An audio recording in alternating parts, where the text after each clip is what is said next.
Bonjour les amis, aujourd'hui je vous présente un nouvel ordinateur, c'est un Asus tout en un. Voilà, un Asus tout en un, c'est un ordinateur où tout est à l'intérieur. Voilà, il est juste derrière moi. Je vais vous montrer ça tout de suite avec les points forts et les points faibles. À tout de suite. Et voilà, j'ai sorti la bête de son carton. Bon, je rigole, hein, c'est pas une bête de course, hein, c'est plutôt pour de la bureautique. Mais voilà, on a dans le carton le PC tout en un. On a un clavier sans fil avec sa souris sans fil Asus, très sympa. Le argenté est très joli. Avec ça, on a la notice, le câble d'alimentation en deux parties. Et c'est tout. Voilà, on a tout ça à l'intérieur. Allez, je vais vous le présenter un peu plus en détail. Alors, ce PC tout en un est assez sympa, hein, je vous le présente parce qu'au niveau qualité-prix, c'est assez intéressant. Hein. Bon, c'est un PC qu'on retrouve aux alentours de 650 €, hein, à peu près. C'est pratique, hein, il y a tout qui est intégré dessus, donc Wi-Fi, webcam, bon, tout ce qu'on a besoin, Bluetooth aussi.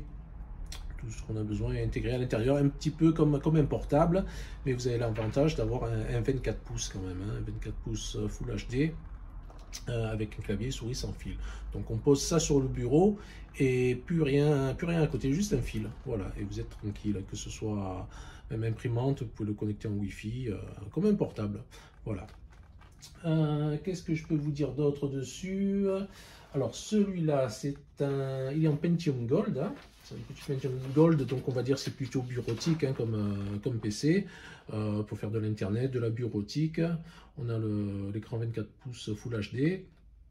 Le Pentium, donc c'est un Gold 7505 qui tourne à 2 GHz, qui peut être boosté jusqu'à 3,5 GHz, avec 4 Go de RAM. Et son point fort aussi, c'est qu'il a un SSD de 256 Go en M2. Voilà, avec Windows 10 familial. Alors, hop, je vais vous le tourner un petit peu, voir un petit peu à l'arrière, qu'est-ce qu'on retrouve. Donc à l'arrière, vous voyez, il est assez sympa, tout blanc, avec marqué Asus en chromé, c'est très joli. Bon, le boîtier est en plastique, avec des petits motifs en relief, hein, c'est assez joli, assez sympa. Hein. Au niveau qualité-prix, c'est bien, je trouve, c'est très correct. Voilà, à l'arrière, qu'est-ce qu'on a? Hop, on a le bouton Power ici, à l'arrière. Au niveau des prises, on est bien servi. 4 USB, un HDMI, donc sortie HDMI, un RJ45 au cas où si on veut le câbler pour l'internet, la prise secteur et un HDMI. Ah, celui-là c'est l'entrée HDMI. Vous avez l'entrée HDMI là pour vous en servir comme d'un écran. Et vous avez la sortie HDMI pour sortir un deuxième écran. Voilà, super. Donc 4 USB, ça doit être du 3.1 je pense. Je crois qu'il y avait un autre USB caché là-dessous.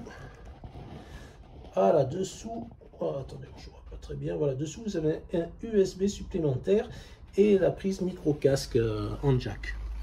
Voilà, bon, très sympa. Je vous montre sur la tranche. Il est assez fin quand même, hein, sachant qu'à l'intérieur, vous avez quand même un beau petit PC en SSD, donc vraiment vous êtes tranquille pour la bureautique, ça va assez vite, c'est rapide. Et au niveau esthétique, c'est plutôt sympa. Voilà, bon, c'est pas non plus un Mac, mais bon, par rapport au prix, on est très bien quand même. D'ailleurs, en parlant de Mac, je vous présenterai un Mac, je pense, la semaine prochaine. Hein. J'en ai un qui rentre pour un client, là, on le déballera ensemble si vous voulez. Voilà. Et voilà, j'ai lancé l'ordinateur. On va voir un petit peu les caractéristiques qui s'affichent ici. Attendez, la mise au point, ouais, c'est pas terrible. Voilà, Pentium Gold, hein, comme j'avais dit. 2 GHz de base, 4 Go de RAM, hein, 369 utilisables, hein, puisque la carte vidéo, bien sûr, en prend un petit peu. La carte intégrée, bien sûr. Hein. En l'occurrence, là, c'est une carte Intel.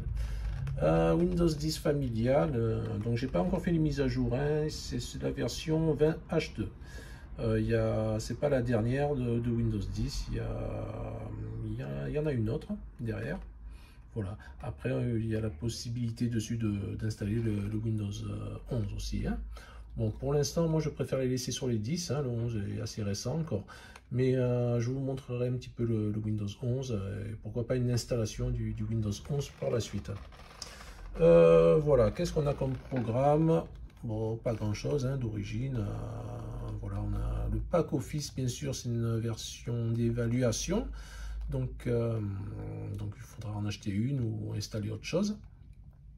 Et il y a un antivirus aussi qui dure quelques mois d'essai, hein, le McAfee. Voilà, tous les Asus sont fournis en général avec un petit McAfee qui dure quelques mois. Seulement après, il faut changer d'antivirus ou mettre quelque chose de gratuit. Moi en général j'installe soit du Kaspersky antivirus ou du gratuit parfois selon la demande du client. Sinon voilà quelques logiciels Asus dessus, hein, mais bon pas grand chose, tout ce qui est de base en fait avec Windows comme Skype par exemple, ou qu'est-ce qu'on a d'autre, voilà le courrier pour vos mails, le Edge d'origine. Souvent moi je repars sur de l'installation de Chrome ou Firefox. Voilà. Ce qu'on va faire, on va l'arrêter et de redémarrer pour voir un petit peu comment ça démarre. On va le chronométrer, on va faire un petit départ d'allumage. Alors attention, là il est éteint. Allez, je l'allume par là. Hop, il est où? C'est parti. Alors comme ça on va voir un petit peu la vitesse de démarrage. À partir de combien de temps on peut l'utiliser. Et malgré que ce soit un petit processeur, bon ça démarre quand même assez vite hein, avec le SSD en M2 PCI Express. Regardez, hop, voilà, il est déjà utilisable. Bon, je ne l'ai pas connecté à Internet, mais ça, voilà, hein, ça marche assez bien. Et voilà pour aujourd'hui. À bientôt pour une prochaine vidéo. Ciao!